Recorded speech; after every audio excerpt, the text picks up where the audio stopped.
ಚಿಕ್ಕಬಳ್ಳಾಪುರ ಸ್ಟಾರ್ಟಿಂಗಿಂದ ಚಿಕ್ಕಬಳ್ಳಾಪುರ ಎಂಡಿಂಗ್ಗೆ ಆ Ettinahole project finish ಆಗಬೇಕು ಅಂದರೆ 450 ಕೋಟಿ ಬೇಕು. ಅದು ರಿಲೀಸ್ ಆದರೆ ನಾನು 1 ವರ್ಷದೊಳಗಡೆ ಎತ್ತಿನೊಳೆ ನೀರು ತರಬಲ್ಲೆ. ಒಂದು ಸಲ ಎತ್ತಿನೊಳೆ ನೀರು ಬಂದರೆ ನಮ್ಮ ಚಿಕ್ಕಬಳ್ಳಾಪುರಿಗೆ ಶಾಶ್ವತವಾಗಿ ಕುಡಿಯೋ ನೀರಿನ ಸಮಸ್ಯೆ ಉದ್ಭವ ಆಗೋದೇ ಇಲ್ಲ. ನಾನು ಅದಕ್ಕೆ ಆದಷ್ಟು ಬೇಗ ರಿಕ್ವೆಸ್ಟ್ ಮಾಡಿ DCM ಸಾಹೇಬ್ರನ್ನ CM ಸಾಹೇಬ್ರನ್ನ ಸರ್ ನಮ್ಗೆ ಎತ್ತಿನೊಳೆ 1 ವರ್ಷದಲ್ಲಿ ಮುಗಿಸ್ಕೊಡಿ ಸರ್ ಅಂತ ರಿಕ್ವೆಸ್ಟ್ ಮಾಡಿದ್ದೀನಿ. ಅವರು ಈಗ ಒಂದಷ್ಟು ಬಡ್ಜೆಟಲ್ಲಿ ಇಡ್ತಾ ಇದ್ದಾರೆ. ಮತ್ತು 120 ಕೋಟಿಯಲ್ಲಿ ಹೂವಿನ ಮಾರ್ಕೆಟ್ ಕನ್ಸ್ಟ್ರಕ್ಷನ್ ತರ್ತಿದ್ದೀವಿ. ನನಗೂ ನಂಬಿಕೆ ಇದೆ ಸ್ಟಾರ್ಟಿಂಗಲ್ಲಿ ಒಂದಷ್ಟು ಬಡ್ಜೆಟ್ ಅಲೋಕೇಟ್ ಆಗುತ್ತೆ ಅಂತ. ಜಕ್ಕಲಮಡುಗು ಡ್ಯಾಮ್ ಹೈಟ್ ಮಾಡಬೇಕು ಅನ್ನೋದು ನನ್ನ ಆಸೆ.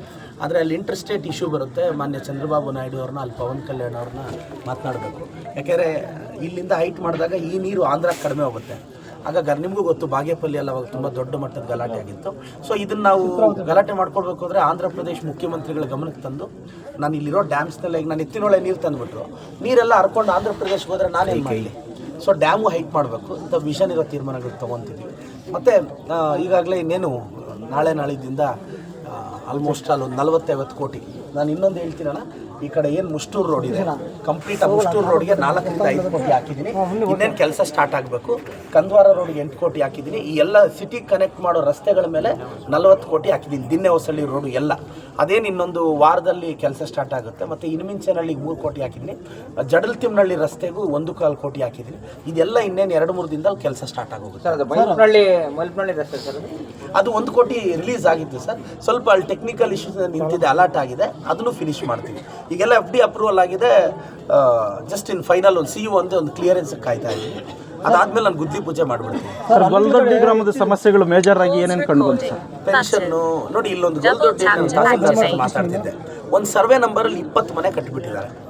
ಆದರೆ ಈಗ ಸರ್ವೆ ನಂಬರ್ ಅವರು ನಮಗೆ ಪರಿಹಾರ ಕೊಡೋವ್ರಿಗೂ ಇಲ್ಲಾಂದರೆ ಖಾಲಿ ಮಾಡಿ ಅಂತಿದ್ದಾರೆ ಅಂತ ಹೇಳಿದ್ರು. ಈಗ ನಮ್ಮ ತಹಸೀಲ್ದಾರ್ ಸರು ಅದಕ್ಕೆ ಪ್ರಿಲಿಮಿನರಿ ನೋಟಿಫಿಕೇಷನ್ ಮಾಡಿ ಹಕ್ಕುಪತ್ರ ಕೊಡ್ತೀವಿ. ಹಕ್ಕುಪತ್ರ ಆ 20 ಮನೆಗೂ ಕೊಡಿಸ್ತೀನಿ. ಇದು ವರ್ಷಗಳಿಂದ ಇರೋ ಪ್ರಾಬ್ಲಮ್.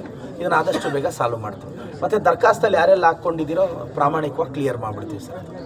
ಸರ್, ಈ ಹಿಂದೆ ಎಲ್ಲ ಗುಡಿಸಲು ಮುಕ್ತ ಗ್ರಾಮಗಳು ಅಂತ ಇದೆ, ಎಲ್ಲ ಇದು ಮಾಡ್ಕೊಂಡಿದ್ರು. ಆದರೂ ಸಹ ತಮ್ಮ ಕ್ಷೇತ್ರದಲ್ಲಿ ಜಾಸ್ತಿ ಇದೆ. ಈ ಬಗ್ಗೆ ಏನಾದ್ರು ಕ್ರಮ ವಹಿಸ್ತೀರಾ? ಇಲ್ಲ, ನಾನು 3000 ಮನೆ ಕೇಳಿದ್ದೀನಿ ಜಮೀರ್ ಅಹಮದ್ ಸಾಹೇಬ್ರನ್ನ. ನನಗೆ ಹೈಯೆಸ್ಟ್ ಅಲಾಟ್ ಮಾಡ್ತಿದ್ದಾರೆ ಅವ್ರು. ಆ್ಯಕ್ಚುಲಿ 2000 ಕೊಡ್ತಿದ್ದಾರೆ MLAಗಳಿಗೆ ಮನೆಗಳು. ನಾನು 3000 ಕೇಳಿದ್ದೀನಿ.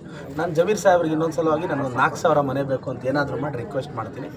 ನನಗೆ ನಂಬಿಕೆ ಇದೆ ನನ್ನ ಸಚಿವರಿಗೆ, ನನ್ನ ಮುಖ್ಯಮಂತ್ರಿಗಳಿಗೆ, ಉಪಮುಖ್ಯಮಂತ್ರಿಗಳಿಗೆ ನನ್ನ ಮೇಲೆ ವಿಶೇಷವಾದ ಪ್ರೀತಿ ಇದೆ. ಕರ್ನಾಟಕದಲ್ಲಿ ಅತಿ ಹೆಚ್ಚು ಅನುದಾನ ತಂದಿರೋ ಶಾಸಕ ನಾನು.